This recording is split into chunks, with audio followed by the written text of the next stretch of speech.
Сәлем, құрметті тамашашылар. Демек, қаршығызда «Мен юморист» шоу проектінің келесі тапшыруы.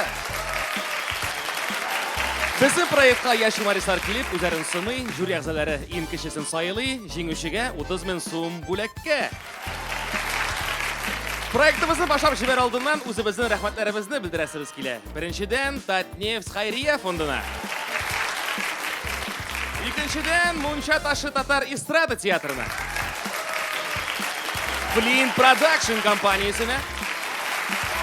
Һәм біздің сәхнәгә улда булса театрны Булаки театрына.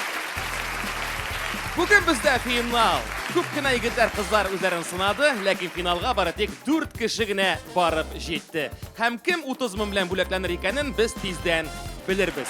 Хөрмәтле жюри әгъзалары белән якынрак танышыйк. Бездә бүген жюридә гади генә жюрилар түгел, ә инде безнең проектыбызны төптән белүче жюри әгъзалары, ни өчен дигәндә, һәрбер проектның, һәрбер сезонда алар безнең белән булдылар һәм дә безнең дусларыбызга әйләнеп беттеләр. Шоумен, блогер, телерадио алып баручы Булат Бәйрәмов. Һәр вакытта да гүзәл, шибәр, безнең яраткан җырчыбыз, Татарстаныбызның халык артисты Зәйнәп Фәрхетдинова. Жюри рәисе, жюриләребезнең жюрие, танылган легендар юмористыбыз, Мұнша ташы татар эстрада театрының җитәкчесе, халык артисты Гамил Асхадулла. Әйді біз финалыбызны башларга әзер һәм сәхнәгә чакырасыбыз килә беренче конкурсантыбызны. Бірден бір қалған қызыбызны, Әдилә йылый үкереп, мин юморист түгел дейіп. Шу Әдилә, йылама, шық син әйдә сәхнәгә. Һәм біз күрербез синең чыгышыңны. Каршылык Әдилә Закирова! Минем исемем Закирова Әдилә, миңа 19 яшь, һәм мин Әлмәттән, ләкин хәзер Казанда яшим.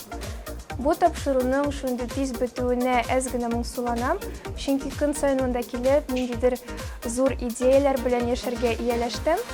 Мин бу проектта үземнең шикләремне киңәйттем һәм бик шәп һәм кызык кешеләр белән таныштым. Мин безнең аралашуыбыз дәвам итәр дип ышанып калам. Сәлам, дуслар! Әйдәгез әле кулчабып алыйк. Бүген мин сәхнәгә чыктым, минем исемем Әдилә, һәм димәк, минем чыгышымны монтажлаячак кешеләрнең тәһарәте бозылачак, чөнки алар минем видеоны караганда төгәл сүгенәчәкләр. Менә миңа 19 яшь, һәм беләсезме, мин үземнең яшемне шундый нык яратам. Мин хәтта үземә татуировка да ясаттым күптән түгел, 19 яшь дигән. Ләкин сорамагыз, мин аны сезгә күрсәтмим, чөнки ул күрсәтергә ярамый торган җирдә. Әйе, Навальный утырган төрмәдә. Сәяси мәзәкләр. Менә беләсезме, менә минем сезгә аңлатасым килә, ничек ул 19 яшьле кеше булу. Кайчан сиңа 19 яшь, син рәхәтләнеп төнне олылар кебек күңел ача аласың. Ә инде иртән әниең белән кибеткә баргач, һәм сезнең чиратыгыз килеп җиткәч, кайчан инде әни килә дип син бик рәхәтләнеп әйтә аласың, һәм сиңа моның өчен бер нәрсә дә булмый. Ләкин 19 яшьнең бер бик зур минусы бар. Нәкъ менә 19 яшь тулгач, миннән бөтен туганнарым да син кайчан кияүгә чыгасың инде дип сорый башладылар. Һич туйдырып бетерделәр инде алар мине. Ә мин 2000 еллар баласы, һәм мин әти-әни белән алай бик җәелеп сөйләшмим. Мин гомумән өйдә авызымны бер генә тапкыр ачам, ул минем туган көнемдә кайчан мин тортның шәмнәрен өрәм. Бүтән мин өйдә авызымны ачмыйм. Ну, әле уразада авыз ачам инде. Һәм булар миннән һаман сорый, кайчан кияүгә чыгасың. Әле алар әйтә, менә син кияүгә чыккач, без сиңа квартира бирәбез диләр. Ну, ярар, квартира хәзер бар. Мин анда сразу же бер мужик белән яши башладым. Без анда рәхәтләнеп тулы гаилә белән торабыз. Мин, ул мужик, аның хатыны, аның 2 баласы. Ну, просто ул мужик ул минем абыем. Мин пока абый белән яши торам. Һәм абый белән яши башлагач, мин бергә инандым. Менә егетләр, сез гел хатыннарыгызга зарланасыз, сез гел аларга кычкырасыз. Сез әле белмидегезме, хатыннарны сайлау функциясе бар икән? Сез белә идегезме аны? Сіз хатынарыгызны үзегез сайлап ала аласыз булат. Һәм мин шуны аңладым да, мин дә сайларга булдым. Мин Тиндерда утырам. Ну, Тиндер. Ул Зәйнәп апа сезгә кирәк түгел инде. Гамил абый сезгә дә кирәк түгел, но менә анда Булат нишли Тиндерда, мин аңламадым. Булат, мин сезгә свайп ясаган идем, кызганычка каршы сез миңа матч ясамадыгыз, нишләптер? Матч. Сез димәк миңа симпатия белгертмәдегез. Сез Тиндерда нишләп утырасыз, ул алай булай? Ирабы кисеп атырга да була. Һәм мин анда бер егет белән таныштым. Аның исеме Радик, ләкин ул үзенең исемен Марио дигән. Чөнки ул исерек килеш люкка төшеп киткән. Белмим, исерек булган микән инде ул, гөмбә астында булган микән. Ул гөмбәне ашады да аның бер җире зурайды. Һәм хәзер ул үзенең 160 сантиметрлы буена 46 размерлы кроссовка эзләп йөри. Һәм бу миңа яза сәлам, мин моңа язам сәлам, ничек хәлләр? Һәм ул миңа җавап бирде. Бер атна үткәч, нишлисең ди. Мин әйтәм, ну менә кызлар белән аралаша белмәгән егет белән аралашам. Һәм бу миңа аудыра башлады төрле сүзләр. Син шундый усал, син шундый дурфа сөйләшәсең, синең мондый холкың белән беркем дә кияүгә алмаячак. Син гел үзең теләгән әйберне генә ашаячаксың, гел теләгән әйбергә генә барачаксың. Һәм әйтәм, бу бит минем хыялым, мин моны тортның шәмнәрен өргәндә дә әйтмәгән идем, әтиәнигә дә сөйләмәгән идем. Зинһар минем хыялымны атучыңга ашмый дигән идем. Һәм бүтән без ул егет белән аралашмадык кызганычка каршы. Ләкин миңа соңыннан тагын бер егет яза башлады. Һәм без моның белән бер атна язышкач, бу миңа әйтә: "Әдилә, ничек без синең белән балаларыбызга нинди исем кушарбыз микән?" Әйтәм: "Алло, без синең белән бер атна гына таныш әле. Син мине макияжсыз да күрмәдең, син инде миннән бала телисеңме?" Беләсезме, матурлык турында. Була матур кызлар, була кызлар, ну, на любителя. Төрле кеше төрле әйбер ярата бит инде. Кемдер ужастик ярата, ну бу бит инде нормаль хәл. Һәм һәрбер компаниядә дә була шундый кызлар. Ну менә син компаниядә сөйләшеп утырасың һәм теге авылда тәмәкене тартып бетергәч банкага җыясың бит әле. Һәм син ул банкага карагач, каралы безнең Гөлчәчәкнең хәлләре ничек микән дип уйлап куя башлыйсың. Менә шундый кызлар да була.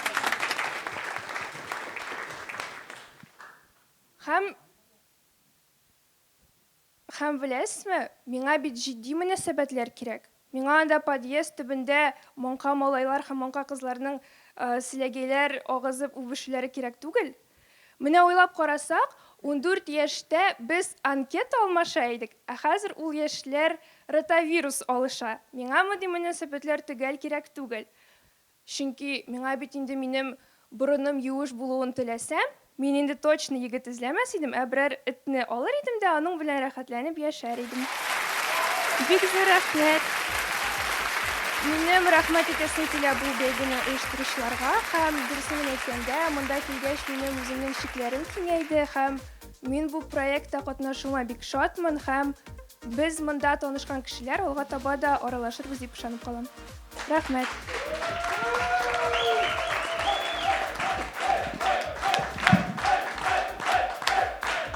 Әдилә Закирова! Һәм үзенең группа поддержкасы белән шулай бит, бик зур рәхмәт Әдилә. Әдилә менә безнең бердән-бер финалга чыккан кыз бала. Шуның өчен сезнең вердиктларны тыңлыйсы килә, хөрмәтле жюри әгъзалары. Әйдәгез әле сөйләшеп, әңгәмәне башлап җибәрик. Беренче иттереп Булат әфәнде Бәйрәмов, сезгә сүз.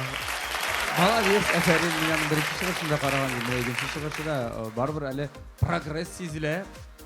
Мин әгәр инде минус якларын карарга кирәк булса, монда инде кайбер рус сүзләрен татарчага тәрҗемә итәргә тырышканлыгы сизелә, ләкин татарча сөйләшергә тырышканлыгы өчен мин аңа зур плюс куям. Мәсәлән, миңа төгәл мондый мөнәсәбәтләр кирәк түгел дигән җөмләсе искә төште. Әйтәм, сәйтергә теләгән икән миңа төгәл. Миңа точно мондый мөнәсәбәтләр кирәк түгел дигән сүзне миңа төгәл. Точно, төгәл дип тәрҗемә иткән. Бу кызык бит? Бер караганда. Точно кызык. Әйе, точно гына төгәл кирәк түгел дип. Менә бер уйлап карасаң, кызык килеп чыга икән. Һәм теге тәмәке банкасы буенча мин генә килеп тордым буйга, мин ләбәнә сарам итеп, син тәмәке тартмадым, ләбәнә юк тартмадым ди. Күз янына китердеме? Ну бит инде менә авыл шабиде шунакта менә шуга миңа кызык тоелды. Булай гомумән әйткәндә, молодец, ярый әле стендап сөйләүче кызлар бар. Бик зур рәхмәт, Булат әфәнде, сезнең фикерегез бик төпле, бик төгәл, фикерегез өчен бик зур рәхмәт. Киләчәге яхшы. Без сүзне инде безнең жюри әгъзалары арасында иң матур, иң шибәр жюри безгә тапшырасыз килә, Зәйнәп ханым, сезгә сүз. Bütün bunu başlandı.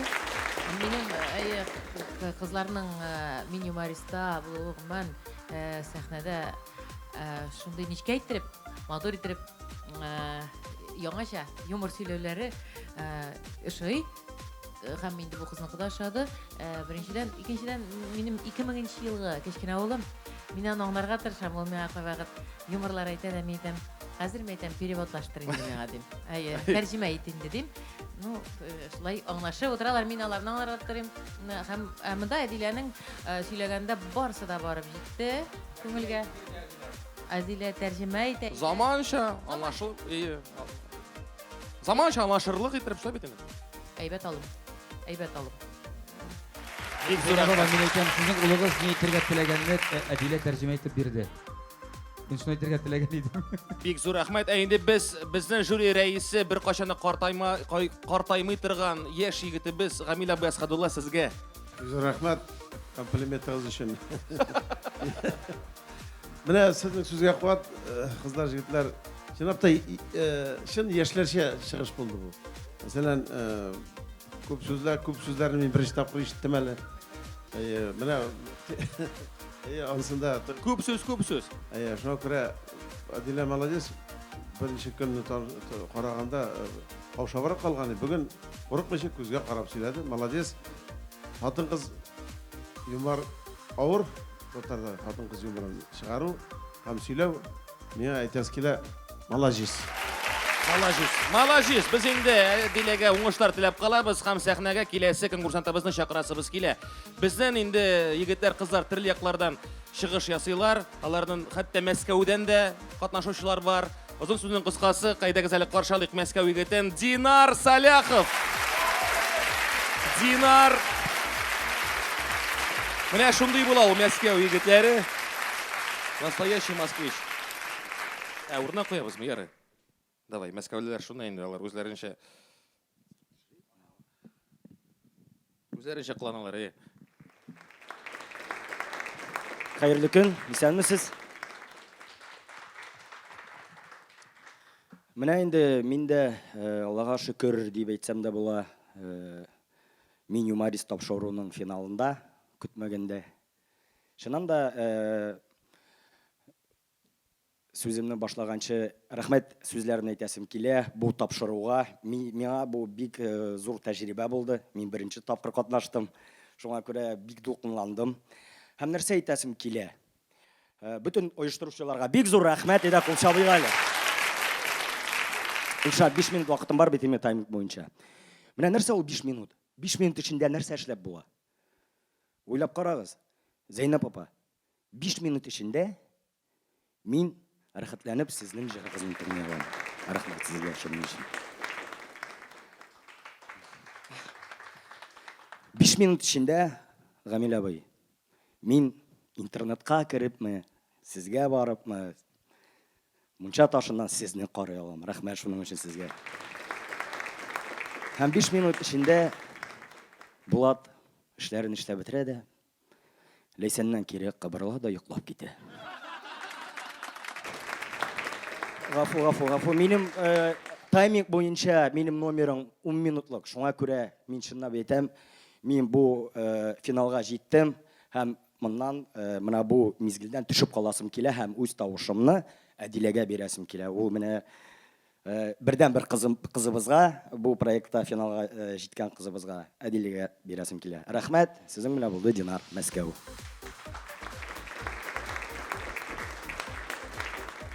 Нәрсә булды бу? Дуслар, мин юморист проектына беренче тапкыр булган хәл, ләкин инде һәрбер конкурсант менә шундый ничек әйтергә инде менә. Эшли ала, әйе? Коротко, ясно менә. Нәрсә эшлисе килә, шуны эшли ала хәтта. Моны юмор итеп кабул итсәгез дә була, бәлки ул чыннан да бирде үзенең тавышын. Депутаттар сайлау искә төште. Анда тавыш берелер. Bunu istеп kabul edergesin. Мен мында теге тавышымны аңламадым инде. Тавышын берем хәзер. Әдиләгә сәхнәгә чыгып, Динар Тошын сөйли башласа. Юк, әгәр дә сезгә Динар ошаган икән, димәк сез үзегезнең тавышыгызны Диләгә Шамаган тапшырасыз. булса без Шамаган булса калдырасыз үзегездә. Тукта юк, ул бирәм диде бит ул. Нинди булса да, ул бит әле белми ул Тошын ди икәнен. Плюслы тавышмы, минуслы тавышмы? Мәскәүлеләр алар шундый инде, алар бераз үзләрен чакланырга ярата, шуңа күрә. Мен қалса bu үгіз суйып от ите ашап отырған сыман бұл. Бик зур рәхмәт. Инде хөрмәтле тамашачылар, Динар Саляхов үзенең чыгышын шулай итеп тәмамлады. Вердиктны инде без соңыннан жюри әгъзаларыннан тыңларбыз, ишетербез, сәхнәгә чакырасыбыз килә безнең проектта катнашкан бердән-бер рус егетен. Рус егете булса да татар телен ул бик яхшы белә. Озын сүзнең кыскасы, әйдәгез әле кабат аны сәхнәгә чакырыйк. Владислав Шумский! Исәнмесез, дуслар! Бу мин Владислав Урыс малайы, Яршалыдан, Түгеншин авылыннан. Минем бүген эшем бик җайлы. Шарга сәхнәргә, бүтән кешене күлдереп, үтерергә, акчаны алырга һәм авылга кайтып мунча керенергә. Мин бүген җиңәчәкмен. Беләсезме нигә? Потому что русские не сдаются. Да, запомнили. Һәм инде ипотеканы түлисе бар. Вакыты җитә. Әйдәгез, минем өчен җан атыгыз. Исәнмесез, мин Владислав, һәм мин үземнең тавышымны Минихановка бирәм.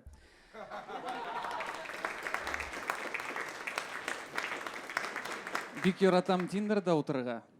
Үземнең анкетага Булат Байрамовның фотографияларын куеп.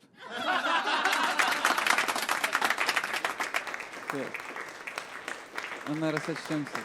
Менә бар бит Булат Байрамов име. Димәк, булырга тиеш Бәйрәм Булатов. Бәйрәм кайсына Татарстаннан бүтән Булатлар җыела да Лейсан Гимаева җырларына биеп яталар. Яшьлегем чишмәләре. Open air.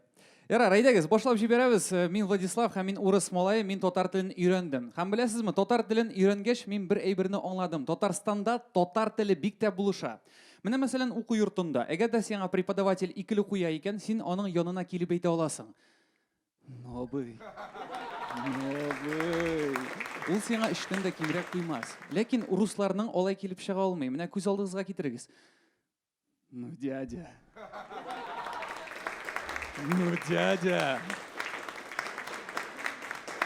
Моннан да начаррагы, ну, тетя. Бу инде хатын-кызга бәйләнү сымак була. Беләсезме, менә мин татар телен өйрәндем һәм минемчә татар телен ике төркем уйлап чыгарды. Берсе эшчән, тырыш, менә история ничек була? Тарих. Все язып куйдылар. Общество ничек була? Җәмгыять, матур. Һәм ялкау төркем. Апельсин ничек була? Әфлисин. Стол ничек була? Өстәл. Стул ничек була? Бәлки урындык, җүләрмәлле, өстүл. Язып куй. Һәм беләсезме, менә мин урыс буларак татар җырларын бик яратам тыңларга.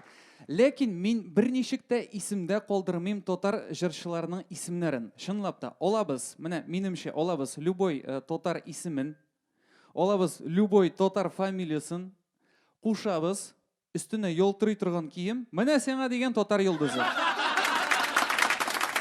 Менә хәзер бәләкәй генә эксперимент үткәрәбез. Мин сезгә әйтәм, яшь татар җырчыларының исемнәрен, әгәр дә сезнең хәтерегездә икән, сез аларны исегездә икән, сез кул чабасыз. Сөйләштекме? Әйдәгез. Марат Шакиров, кем белә? Рөстәм Нурмөхәмәтов. Зөһрә Нигъмәтҗанова. Менә сез хәзер кул чабасыз, ул минем классташларым.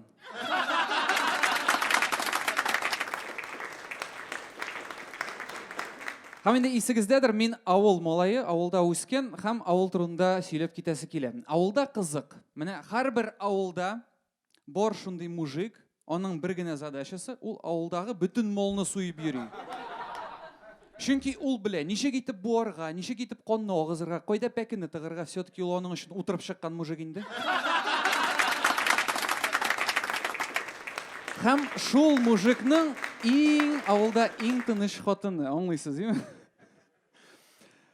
Ул мужик ит турында бүтән нәрсәне белә иде. Ул безгә гел әйтәдер: "Егетләр, төш арасында кысылып калган ит ураза вакытында заначкага шутлана. Сак булыгыз." Білесізме, ауылда бар қызық көрініш проверка деп атала. Мен ол проверкаға бір вақытын әлектім, келдім көрші ауылға, менің яғына келділер мужиклар, сен кім малая деп сұрайлар. Мен айтам, міне сен мен көрші ауылдан екенімді білдерге ярамай бит әлі, мен орыс. Мен айтам, по-любому бір енді Ферит бардыр енді. Мен айтам, мен Ферит малая. Шуның ордынан екінші сұрау үшіп келе, ненде Ферит малая. Бұл вақытта «Кто хочет стать миллионером» передачасынан музыка қушылды, һәм меңа 4 вариант берілді. Вариант А – түлкі Фериті. Вариант Б – әтеш Фериті. Вариант С – үш аяқлы Ферит. Һәм вариант Д – Фердинанд. Мен енді ұзақ ойламадым, мен айтам, болса болар, мен айтам, түлкі Фериті. Мені тепкеледілер. Чөнки ул авылда бөтенләй Ферит юк икән. Һәм авылдагы иң рәхәт әйбер ул мунча. Авылда бөтен кеше керенә, яшьләр дә, өлкәннәр дә, ләкин бәләкәй балаларны мунчага үзләрен генә җибәреп булмый. Һәм инде алар керенәләр өлкәннәр белән, әбиләр, бабайлар, опалар, абыйлар, әтиләр, әниләр. Мин үземнең истә ничек опам белән мунчага барганны. Миңа иң кызыгы, нинди вакытта бу хәл тукталырга тиеш? Кайчан синең опаң аңлый? Владик, бу вакыттан син мунчага үзең генә барасың, чөнки инде син көненә 3нче тапкыр юнасың. Һәм инде сиңа 14 яшь, әйдә торып, бас, үгез хәтлек булганың бит инде. Һәм инде озагында, дуслар, менә мин урыс егете Владислав татар телендә сезгә стендап сөйләп басып торам. Мин бүген җиңәм бит, име? Новый. Новыйлар. Опа. Владислав Шунский, рахмет и спасибо.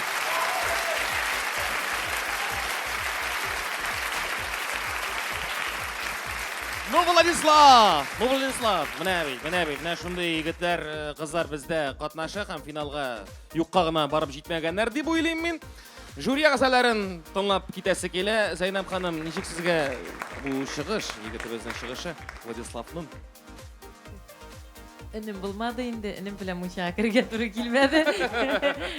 Шулай да кызыклы подход тапкан, үзенең йөзе бар, кызык. Һәм инде нәрсәгә уңышлар теләп калам, миңа ошады егет. Рәхмәт, Булат. Егет ошады ди, чыгышы димәде, егет ошады. Кемгә ничек? Опа. Ой, молодец, Фәри. Миңа инде аның беренче чыгышы ошаган иде. Чыгышы да әйбәт, кыяфәте дә әйбәт. Үзен сәхнәдә торышы да, мен әйтәм, ул үзен бик иркен хис итә. Һәм инде менә жюрилар белән дә һәм беләсеңме, теге абый дигән алымны кулланды. Ул алым бик оста кулланыла торган алым. Теге оста стендаперларда, мәсәлән, абый дип анда сөйләде бит каядыр. Анда университетта преподавательләр дип инде, анысы ахырда. Абый. Ну, без тагын келәсе килә башлады бит менә. Шул вакытта шестерләр бит татарлар. Фәрин минем башка бер сүзем дә юк. Менә чын стендап шундый булырга тиеш. Зур рәхмәт. Чын стендап шундый булырга тиеш, Камил әфәнде. Бездән хәзер сорасалар, сезнең кайсы милләт халкы катнашканда дигәч, монда молодец Владислав. Беренчедән шаккат тора, чынлап татарчаны камил белү, һәм инде шул телдә еще шаярту, стендап сөйләү зур батырлык дип саныйм. Ул бит әле менә авыл темасында яхшы яктырткан. Анасын заманча әйбердә кысылган кушаматлар да кушыла. Аңа күрә уңышлар туктамаска, бүгенге чыгышы молодец. Рәхмәт.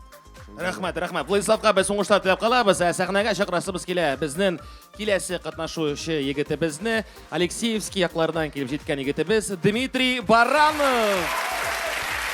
Сәлам, дуслар. Дмитрий Баранов, Красный Баран авылыннан. Ниһаять, финалга да килеп җиттек. Минималистның бүген финалы. Бик күп тәҗрибә тупланды. Бик күп яңа әйбер белдек. Хәзер инде финалга планнар. Әйбәт чыгыш күрсәтергә. Үземне достойны күрсәтергә финалда. Җиңәмме, вакыт күрсәтер. Сәлам, Казан, дәйче шумы!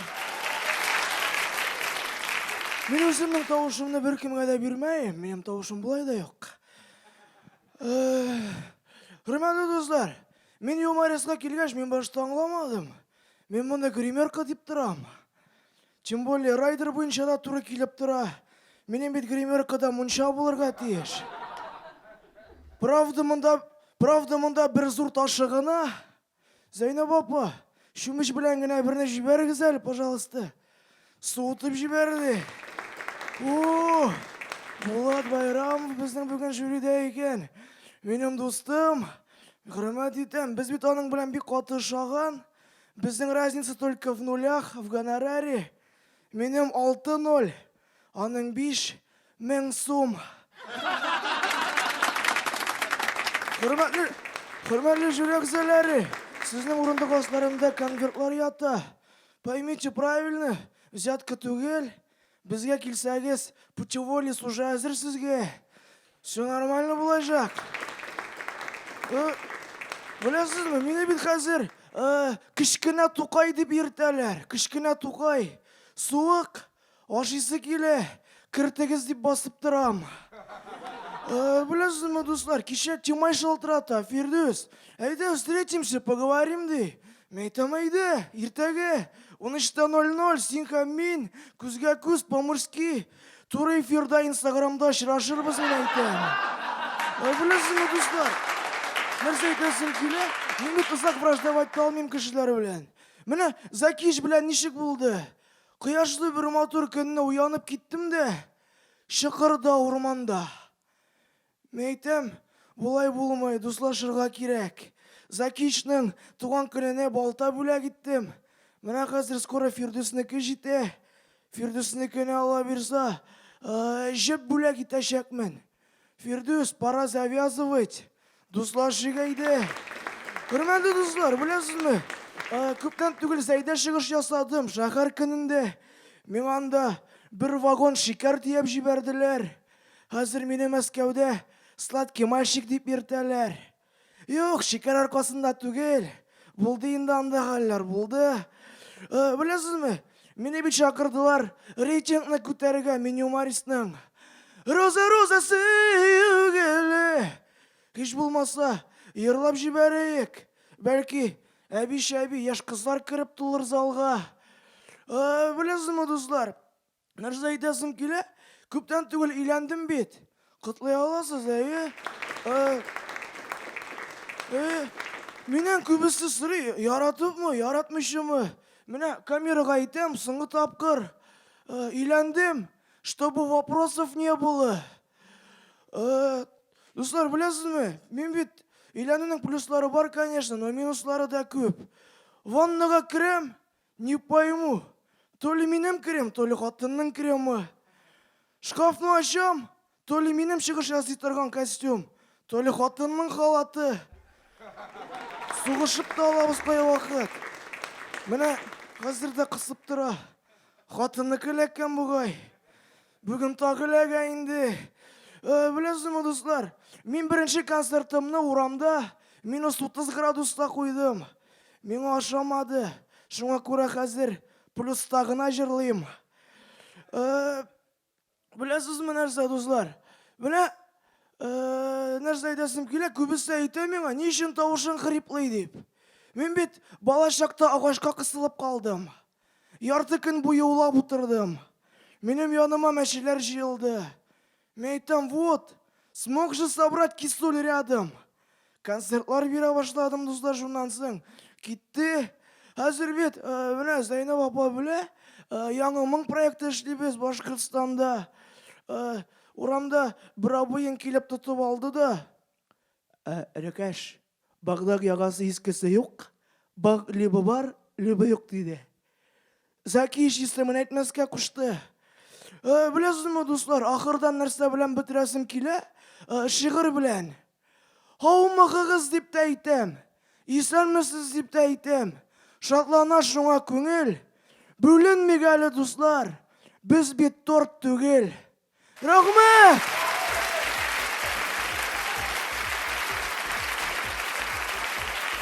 Әйдә, бер фотога төшек әле, Элвин белән төшкән юк фотога, бер матур басыйк әле, менә фотосы звезда иделәр мондай вакытта. Дмитрий Баранов, алкышлар. Менә шундый пародияле чыгыш сезнең каршыгызда булды. Минемчә бик ошады. Сезнең нинди менә фикерләрегез безнең сәхнәгә теләсә нәрсә эшләргә була. Иң мөһиме фанатизсыз булсын. Мин уйламаган көтмәгән бер булды әле бу. Мин аның беренче чыгышын хәтерлим ул җегет. Мин беләм ул җегетнең театральный да укыганын. Менә бу җүләргә әгәр дә белмиләр икән, Зейнәп абиләр беләм икән. Менә Сез әзерләнеп килгәнсез Булат әфәнде. Yo, беләм. Миңа калса менә Элвин Грей образында бик яхшы килеп чыкты. Әле алай итеп эшләп булганын мин башыма да китермидер. Башка кеше исеменнән сөйләп булганын, яхшы костюмнарын киеп, гадәттә теге пародия күрсәтәләр инде, пародия күрсәтәләр җырлап бездә.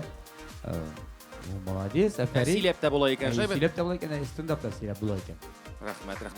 Миңа мин күбрәк яхшы дип әйтәм, теге күбрәк позитив. Юк дип әйткәнчә. Рәхмәт. Мен яшел ут. Мин уйлыйм, беренче пародия ул Мунчаташында булгандыр, Гамил абый. Дөрес бит инде. Сездә бит пародиялар күп булды. Пародияны беренче мәртәбә Алмаз абый Хамзин, Илһам Шакиров җырлап йөргән Хикмәт Урман әйтеп. Пародия жанрын яратам. Ләкин монда инде бу безнең нигә Виктор килмәсә дә менә безнең проектта. Ну шулай да ул үз сүзен әйтте. Юмор бит инде, юмор. Үз сүзен әйтте ул. Яңа төрле итеп әйтте, Булат әйтмешли, яңа төрле әйтеп әйтте. Менә ул аның главный эштәлеге әйбәт. Беренче начар сүзләр юк. Кайбер җирләр аңламый калдым ашыга барак сөйләгәндә. Шулай да үзенчәлекле булды. Бу тавышны бүтән кешегә бирүгә караганда намного яхшырак. Рәхмәт. Зейнәп ханым, сезнең фикерләрегез ништәсе килә? Кызык, хәзер инде юморның төрле яклап ачалар, төрле нәрсә сөйләп, теләсә нәрсә димим, төрле нәрсә сөйлиләр. Теге теләсә нәрсә сөйләп, бик каты куертып җибәрергә дә ярамый. Һәм инде теләсә нәрсә сөйләп, кемнеңдер барыр поклонниклар бар шуңа. Ул сезнең һәркемнең үзенеке. Шуңа күрә ул үпкәләмәсләр дә, аңларлар да. Дөресен генә әйткәндә, кызык, яңаша була та ишенәктә ничектер көтелмәгән ни булды. Пародия. В общем, обижать надо, берсен дә нормально алып барып чыгарды. Әйбәт. Юмор менә күбрәк истәргә буладыр, күбрәк юмор. Кызыклырак минутлар кирәк. Өстәге килеп утырсын өчен без бик теге җитди кыяфәт чыгарып түгел, килеп рәхәтләнеп, җиңел формада кирәк. Күбрәк җиңел әйтергә бараз гына. Безнең бит берсен дә обижать килмәй. Артистларның да, катнашучылар. Канады. Без уйлыйбыз, Элвин үпкәләмәгәндер бу пародиягә, ни өчен дигәндә, бу киресенчә генә аңа ниндер плюс өстәтә дип уйлыйсы килә, әйтәсе килә, шәйбәт. Бик зур рәхмәт безнең конкурсантларга. Сезнең көчле алкышларыгыз белән инде хөрмәтле тамашачылар, без тапшыруыбызны дәвам итәбез һәм бездә икенче тур. Әлбәттә, егетләр, кызлар бик яхшы чыгышлар ясадылар. Кызганча каршы Динар дигән егетебез безнең төшеп калды, ләкин 3 уенчы калды. Һәм без аларны сәхнәгә чакырасыбыз килә. Ни өчен дигәндә, безнең икенче тур һәм бу турда разминка, сорау-җавап дигән бәйге. Әйдәгез әле конкурсантларны кабат сәхнәгә чакырыйк. Каршы алабыз Дмитрий Баранов, Владислав Шумский, Адиля Закирова. Мөхтәрәм жюриләр, инде сезнең каршыгызда безнең конкурсантлар һәм сездән сорау, алардан җавап булыр. Разминка. Кайсыгыз башлый? Зейнәп ханым, рәхим итегез. Хөрмәтле конкурсантлар, әйтегез әле. Нишләп быел җәй иртәрәк килде? Так. Бик кызык сорау. Беренче Дмитрий Баранов. Кабатлагыз, Зейнәп ханым. Нишләп быел җәй иртәрәк килде? Чөнки былтыр җәй булмады. Владислав. Нишләп быел җәй иртәрәк килде? Уразаны матуррак үткәрер өчен. Әйбәт. Мин монда бердән бер кыз миңа теләсә нәрсәм сөйләсәм дә буладыр инде, чөнки Гамилә Схадулла оранжевый рубашка белән килде. Рәхмәт. Безнең шундый кызыклы җаваплар булды. Дәвам итәбез. Мөмкин тагын бер җавап. Тагын бер җавап бар Дмитрий Барановтан. Нишләп быел җәй иртәрәк килде? Чөнки быел границалар ачык, проблемалары тумады. Рәхмәт. Гамил абый. Менә баштан гына килеп төшкән сорау. Чөнки быел Татарстанга сыерчыклар әз килгән. Нәрсә булды икән? Сыйырчыклар бик әз килде. Нәрсә булды икән? Сыйырчык татарча скворец була, беләсезме? Әдилә? Быел Татарстанга сыерчыклар әз килгән. Нәрсә булды икән? Юк, Татарстанга күп килде, сезнең просто сыерчык оясы бик кечкенә булгандыр. Әйбәт. Владислав. Сұрауын күтесің ме? Сұрау. Татарстанга сыерчыклар әз килде. Нәрсә булды икән? Чөнки Акбарс авангардқа жеңілді. Қызғанышқа қаршы. Кызганычка каршы. Дмитрий. Ни өчен? Быел Татарстанга сыерчыклар әз килде. Нәрсә булды икән? Чөнки сандугачлар сугыша башлады.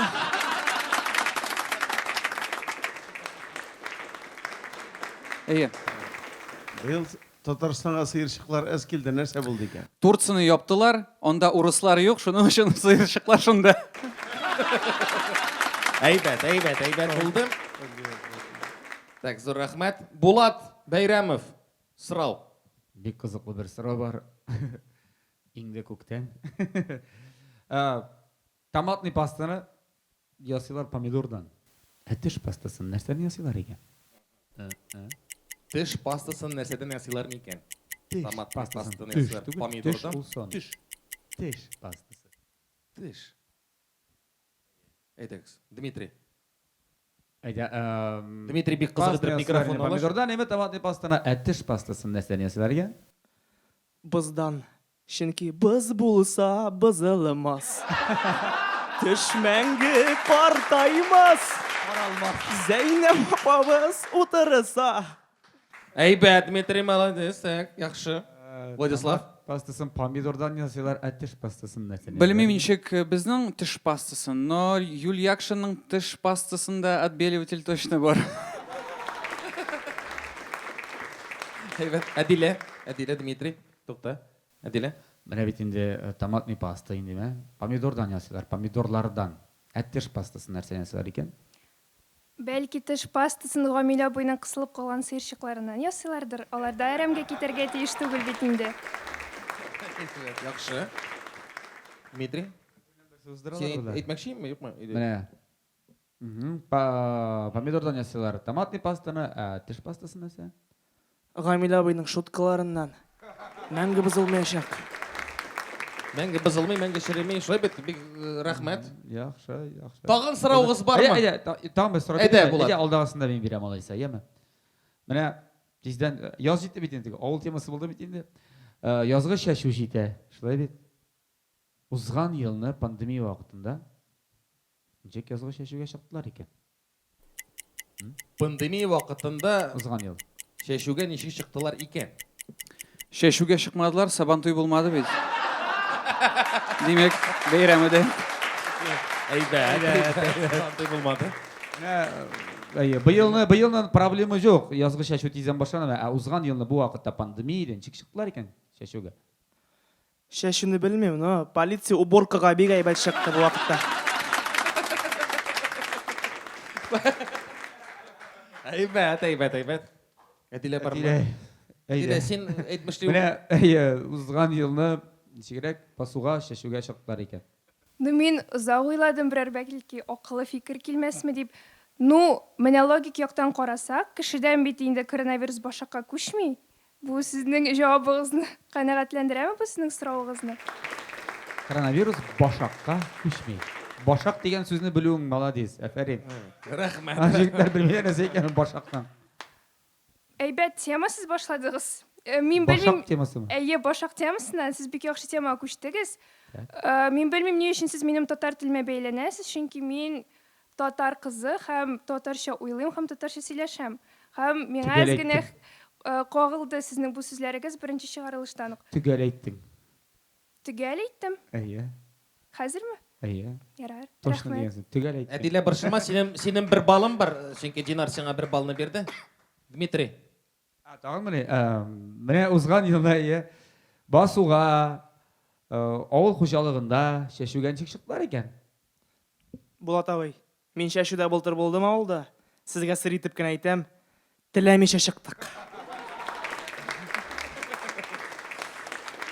Әле тагын гына бик Кабат шул ук тема. Әйдәгез. Кызык сорау булды бу. Кызасыз. Узган елны авыл хуҗалыгында басуга шәшүгән чыктылар икән. Узган елны фикс тим. Менә быел Турцияны япкач рәхәтләнеп чыгачаклар бакчага. Рәхмәт, рәхмәт. Камил абый, сезнең сорауларыгыз булса, егетләргә, кызларга бирегез. Теге кире кайту булды инде. Владислав әйткәнгә. Акбарска авангардны җиңәргә нәрсә җитмәде. Сыерчыклар. Әйбәт. Акбарска авангардны җиңәргә нәрсә җитмәде. Тиндерда язышканда Владислав мине чакырган иде, мин җитмәгәнмендер җиңүгә. Монда ничегрәк? Акбарска авангардны җиңәргә нәрсә җитмәде. Камил абый, бер шайба җитмәде.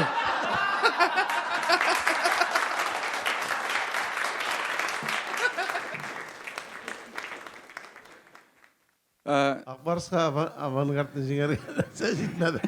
Ну, Зарипов уйнады, Морозов җитмәде, Зиновьев. Әйбәт. Әйдәгез, кызыгы беткәнче сорауны Зәйнәп ханымга тапшырыйк дип әйтик инде. Шулай бит. Әйе, егетләр, үзегез башладыгыз инде ул теманы. Дәвам итегез. Җыр, кар булсам каралмам. Дәвам итегез. Дәвам итәргә җырны. Дәвам итсәгез иде. Кар булсам каралмам. Кар булсам каралмам. Путевой лист булса борылмам. Әйбәт. Җырлыйсызмы? Мин җырлый белмим, шуның өчен сезне сорыйм. Ул җырлый. Кар булсам каралмам. Кара булсам КФУда укырмын. Әйбәт. Әдилә җырлыйсың килмәме? Мәскәүдә булсак, Руден дип әйтер идем. Аларның иштәсе килә сезнең тавышыгызны. Кар булсам каралмам.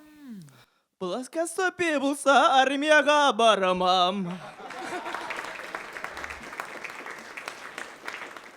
Әдилә, бәлки син дә чыгып җырлап кына карасың. Әйдәгез. Кар булсам каралмам. Акбар җиңелсә авангардка куям.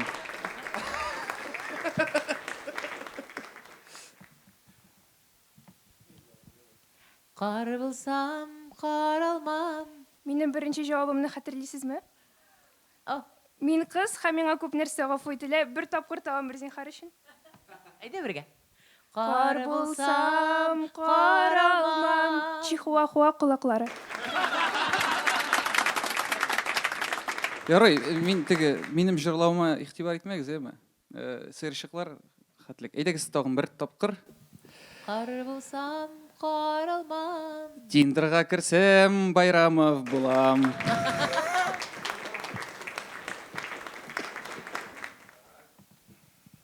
Кар булсам каралмам. Икенче юлы Камил абый өчен специально стендап белән чыгам. Юк, икенче елга мондай җырлардан соң мин җырчы дигән проект ясарга була. Бу бетми торган сорау бит, әйме? Әйдәгез. Юк, бетми торган җыр бу. Бу җыр бетми торган да, шуңа күрә Әйдәгез. Бергә. Кар булсам каралмам. Бүген җиңсәм шын татар булам. Менә моң да кирип Менә бит, китте, менә моң. Бүген җиңсәм ураза тотам. Шын татар дип син мөселман дип әйтәсеңме? Ансына да риза. Менә Сөннәтче баба чакырга туры киләчәкме әллә? шын мөселман керәшене Дмитрий Баранов. Кар булсам каралмам. Җиңсәм мин дә татар булам. Әдилә син, булай да татар. Мин булай да татар. Аның исемендә дә ике ә хәрефе бит инде. Әйдә, Әйдәгез тамыр. әйдәгез. Кар булсам каралмам. Ә шунский белән хоккейга барсам татар булып кала алмам. әйбәт, монда безнең проектта хәтта парлар да турган мөмкин. Кем белгән, шайбәт. Бик зур рәхмәт. Тагын бер сорау булса, мин уйлыйм, Теге финальный сұрау. финальный. Мен юморист финалы, мен көрдім да, теге жазушы. Күренә. Юморист приколисттан нәрсәсе белән айырыла? Юморист, Айырма, юморист һәм приколист айырмасы, әйдәгез. Юморист, приколист дип әйтмей. Каламбур. Юморист, приколист дип әйтмей. Так, тагын бер юморист. Юморист приколисттан нәрсәсе белән айырыла? Приколистлар көп, юмористлар әз. Приколистлар күп, юмористлар әз. Салазакевич Әдилә, әйтте. менә юморист Әдилә? приколисттан нәрсәсе белән айырыла? Булат, сез белемегез буенча кем? Укытучы. Ну, икесе ике төрле сүз бит инде, Булат. Хәрефләр белән аерыла. Менә бит. Төгәл җавап булды Бер бу. шайба җитмәде дигән кебек булды бу, әйме? Түгел. Юморист приколисттан нәрсәсе белән айырыла? Но юмористлар обычно сәхнәдә, ә приколистлар ул әтиләр. Владислав. Дмитрий, әйдә. Уйла. Бармы тагын? Тәмам булса, Юк, тәмам. Дмитрий булды. Төгәллибез. Булдымы? Булды. Бик зур рәхмәт безнең күрсәтләребезгә, егетләр, кызлар, сез супер. Менә булдырдыгыз. Приколистлар да, юмористлар да, каратистлар да. Без инде сезне әлегә сатып торабыз. Әйдәгез, бик зур рәхмәт инде сәхнә артында. Ә без инде тапшырыбыз дәвам итеп, менә шушы сорау-җавап дигән рубрикага ниндидер вердикт куярга тиеш булабыз. Һәм дә жюри әгъзаларына сорау бирәсе килә. Кем күбрәк ошады, ничек булдырдылармы? Сораулар авыр булдымы? Җаваплар ничегрәк? Булат әфәнде Бәйрамов. Мин егетләрнең, кызларның моның хәтле оста булыр дип уйламаган идем. Һич көтмәгән булды һәм бик күңелле рубрика булды, бәйге булды миңа калса. Импровизацион рубрика. Менә мине бигрәк тә гаҗәпләндерде Дмитрий Баранов. Исәптер, мин уйлаган идем, ул әзерләп килгән материалны гына шулай яхшы сөйли, бу бик яхшы импровизация. Киресенчә. Хәтта урыны белән Шумскинда узып китте дип уйлыйм. Гомумән бер тирә менә бөтенесе дә. Ни өчен Әдилә алар белән бер тирә, чөнки ул бик кыз кеше, аңа гафу ителә. Һәм аның да җаваплары, кызык җаваплары яңгырады. Миңа калса, ул менә хатын-кыз, кыз кешесендә бер өчен дип әйтик, бу проектта аның өчен җаваплары бик яхшы булды. Рәхмәт, Булат, рәхмәт. Ишадлар ишесе. Рәхмәт. Ишесенә дә 5 куям мин. Рәхмәт. Туктале, әле без билге. Юк, менә бу бәйге. Бик зур рәхмәт. Зәйнәп ханым, сезнең фикерләрегезне ишетәсе килә. Киткеч булды җаваплар. Миңа барысы да ошадылар. Сезнең сорауларга дөрес матур итеп җавап бирделәрме? Искитмәле. Җырны да матур җырладылар. Шикарно. Кем матуррак җырлады? Бөтенесе. Барысы. Рәхмәт. Бик зур рәхмәт. Шундый төгәл җавабыгыз өчен. Гамил абый. Ну, Менә үземнең хезмәттәшләргә, коллегаларга дип әйтим, мин кушылам. Чынлапта гел шушы конкурсны үткәрәс килә башлады. Кызык. Чынлапта кешенең эрудициясен дә күреп була, бөтен күреп була. Ул инде КВНда бергә булган бу, менә бу сорау-җавап бәйгесе. Инаур бәйге дип санала бу. Авыр бәйге менә бик яхшы командалар да менә шул. Разминка. Җегетләр, кызлар булдырдылар. Ну, Дмитрий Бәрәнов яхшырак җавап бирде. Кызыл Бәрән авылыннан. Атып Баран дип бузалар. Бәрәнов, атып фамилия. Ну, Владислав һәм Әдилә икесе дә разумно бик теге уйлап электрик җавап Төгәл. Агра өчесенә дә рәхмәтлемен. Булдыралар. Киләчәкләре бар юморга.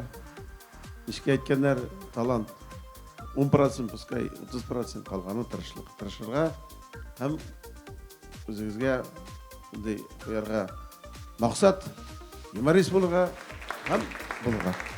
Рәхмәт, бик зур рәхмәт без жюри әгъзаларына. Инде хәзер, хөрмәтле жюри әгъзалары, сез инде менә барлык чыгышларны искә төшереп, туплап, уйлап, фикерләшеп, безгә вердикт әйтергә тиеш буласыз. Ни өчен дигәндә, безнең проектта бары тик бер генә җиңүче. 3 кеше төшеп кала, һәм дә инде без аларга уңышлар телибез. Әлбәттә, бәлки сезнең аларга ниндидер киңәшләрегез булыр. Сезгә уйлар өчен вакыт тапшырыла. Рәхим итегез.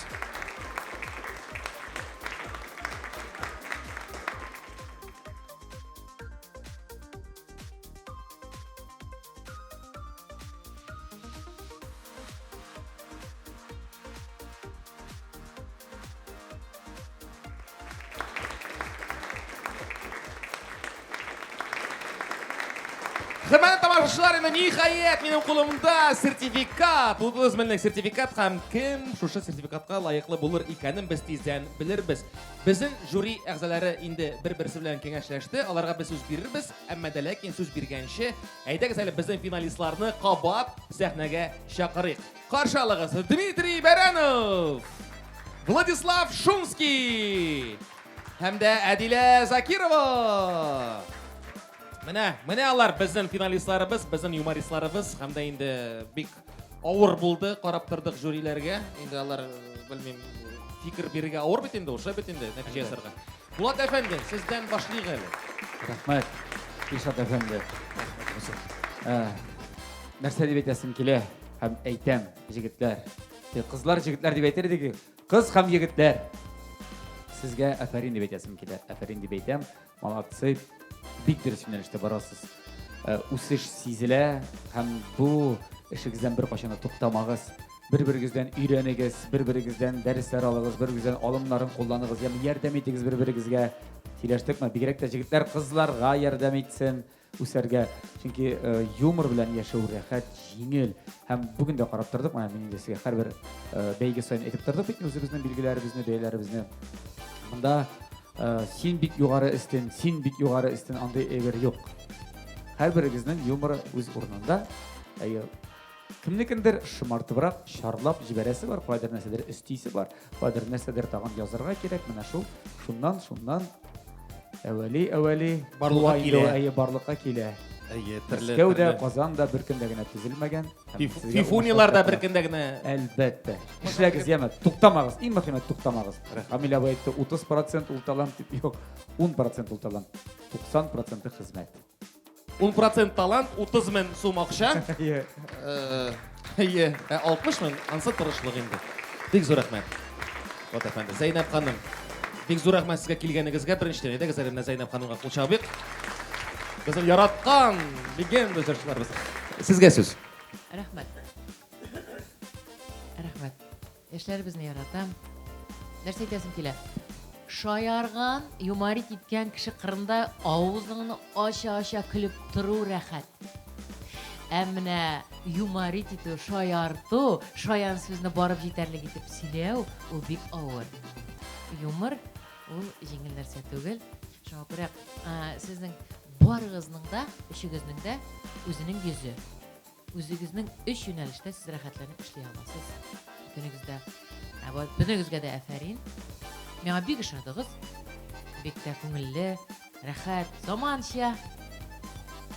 Татарча да, татарча телдә сөйләсәгез, сез заман юморын инде әлбәттә шушы татар телендәге тыңлаучыларга алып барып җиткерлек көчле 3 яшь җилкән дип әйтәбез инде. Шуңа күрә сезгә уңышлар, бик яраттым өчегезне дә. Рәхмәт. Бик тә мәгънәле һәм тәртипсез түгел. Ничек әйттереп җиткердегез сезне? Рәхмәт. Зур рәхмәт менә шундый югары билге өчен. Һәм дә инде вердиктны әйтер өчен, һәм дә инде туплар өчен барлык тапшыруларны дип әйтик инде, чыгышларны искә алып, сүзне тапшырасы килә безнең жюри рәисе Гамил абый Әсхәдуллага. Җәмәгать, нәтиҗә чыгару һәрвакыт авыр. Чөнки барысы да әзерләнеп килгәннәр, ләкин без менә жюри әгъзалары стабиллек булган кешегә бирергә булдык. Чөнки менә соңгы конкурста Баранов кебек уста әйтүче булмады шугызның арада. Шәпеп кенә торды малай, шыкылтатып. Менә мин булган көннәрне син бик матур җавап бирдең, Владислав тоже. Менә бүген дә начар булмады. Ул менә шушлай бара ул. Юмор бер җирдә ата ул, бер җирдә булмый ул. Акыра анса бер шулга ярамый. Менә шугызның арасыннан Адиләне әйтәс килә. Балакаем, син чын татар кызы, чиста сөйләшәсең. Син укытучымы әллә? Журналист. Адилә журналист безнең. Күренеп тора, ул үзе теге дагаланган татарча кыюлыгы да бар, бәлки аны кауша бар. Акырасы өчегез дә финалга дөрес килеп җиткәнсез дип уйлыйм. Һәм инде менә шу сөйләштек.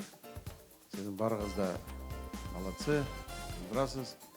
Ләкин менә стабиль рәвештә менә бөтен конкурсларны матур итеп, заманча итеп, жеріне жеткіріп, нұқтасын қойып, Адилә уже түртіп күрсәтә. Бәлки бу кырыйлар, каян беләсең син? Һәм үзеңә дә түртеп ал. Шуңа Владислав, синнән дә остасы булмады дип санадык без менә. Шебез һәм син чынлап та менә шушы бүләккә лаек һәм син беренче урында. Владислав, Hürmetli maaşlar indi bizden жеңүүчү de belgilendi. Ул да болса Владислав Шумский. Инде жюрилерimiz әйтмешли, bu senin 30 bin dollar сум акча. Алла берсе. Һәм инде минем сүз бетмәде. Һәм инде менә үзенең менә шу яш гомерен нәнүк үзен юмырга кырып китәргә тырышуыгыз аркасында шуңа күрә Дмитрий белән Адиләгә Монча ташы эстрада театры үзенең спец призын әзерләде. Сезгә 5000 сум премия. Менә бит Котыбыз Дмитрий Баранов, Адилә Закирова лайык инде бүләкләнәләр. Конкурста катнашкан барлык чыгып калган җегетләргә, кызларга без шулай бик зур рәхмәтле. Алар барса талантлы. Нишәтәсен конкурста кемдер чыгып кала, кемдер җиңә, кемдер килеп чыга. Шуңа күрә һәр җирдә тырышырга кирәк, стабиль рәвештә барырга. Менә спортта да шулай бит. Чынлап та нык заниматься иткән кеше ул, барыбер җиңеп чыга качан булса да. Өмет үзмәскә, алга һәм үзебезнең татар юморын үстерергә, аны мәгънәле итәргә һәм зур ареналарга чыгып, бөтен дөнья уровеньда юморит итәргә, күлдергә ясы. Зур рәхмәт безнең жюри әгъзаларына, зур рәхмәт безнең егетләргә, кызларга. Котыбыз Владислав, бер-ике сүз. Син юмористмы? Әйе, мин юморист. Киләчәктә приколист. Мин надеюсь. Минем әле җәмәгать үстәп әйтәсе килә. Сиңа Владислав шуңа рәхмәт. Син менә рус малае. Күпләргә син пример җигет булып чыгасың, үрнәк булып чыгасың. Һәм миңа калса калган урыс җегетләрдә ул бит тел белү байлык, шулай бит. Менә син татар теле белгәч күп кенә Азия телләрен дә беләчәксең, шулай бит. Сиңа аның өчен дә зур рәхмәт. Рәхмәт бик зур сезгә. Рәхмәт. Зур рәхмәт Котыбыз безнең финалистларны, шулай ук инде бүләк белән бүләкләнгән Владиславны. Минем башка телевизион тамашачыларга мөрәҗәгать итәсем килә. Менә җегетләр, кызлар, кемнәр хәзерге вакытта телекраннар каршында карыйлар бу проектны, карадылар ахырына хәтле. Күреп торасыз, габгади егетләр, кызлар, кемдер укытучы, кемдер журналист, кемдер анда табиб яисә башка өлкә иясе, һөнәр иясе дип әйтәбез.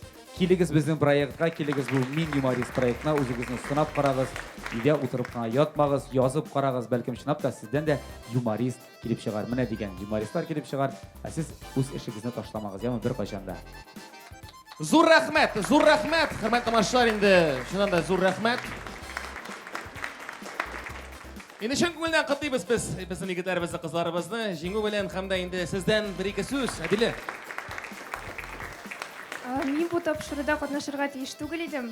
Мин история күрдем һәм уйладым, кайда, нишләп мин бармы миндә, ләкин күңелдә калды ул бер булып. Һәм мин уйлап карадым да, нишләп әле барып килмәскә? Менә хәзер бармасам, мин кайчан барам анда? Минем бернинди дә әзерлегем юк иде. Ләкин мин шуны хәтле бу атмосферага кирдем. Минем китәсем килмидерсең әйткәндә, мин үзем беләм, мин үзем өчен инде беренче тапшырудан җиңүче һәм бик шәп проект. Монда һәрбер кеше үзенең эше белән яна. Бу искиткеч операторлар да, алар бөтенесе дә бу эшләренә тугры. Мин бик канәгать, мин бик шат. Бик зур рәхмәт сезгә. Әйтер сүзләр күп түгел, нәтиҗәләр ясалды. Беренче урын артыннан әле мин киләчәкмен. Рәхмәт әйтәсе килә беренче итеп оештыручыларга. Сезгә рәхмәт бик зур, кадерле жюри әгъзалары. Минем иптәшләремә без бергә көчле финал ясадык дип уйлыйм мин. Сез риза булсагыз, әйдәгез алкышлыйбыз. Бик көчле уен булды, күлке. Мин шанып бардым җиңәргә. Мин булмаса кем ипотеканы түли. Барыгызга да рәхмәт. Татар телендә сөйләшегез, татар әдәбиятын укыгыз. Уңышлар сезгә. Бик зур рәхмәт, егетләр! Кызлар, сезгә дә уңышлар. Инде һәрвакытта да уңышлар теләп калабыз. Бик зур рәхмәт. Бик зур рәхмәт, бик зур рәхмәт, егетләр, кызлар. Хөрмәтле тамашачылар, инде без дә сезгә зур рәхмәтләребезне белдерәсебез килә. Чыннан да Минималист проектында килеп, җиңеп, бүләк белән кайтырга мөмкин. Зур рәхмәтләребезне белдерәсебез килә. Әгәр дә алар булмаса, бу проект булмас иде һәм безнең зур рәхмәтләребез Татнефть хәйрия фондына. Мунча ташы татар эстрада театрына. Flint Production компаниясына. Безнең сәхнә театрны Булаки сәхнәсенә.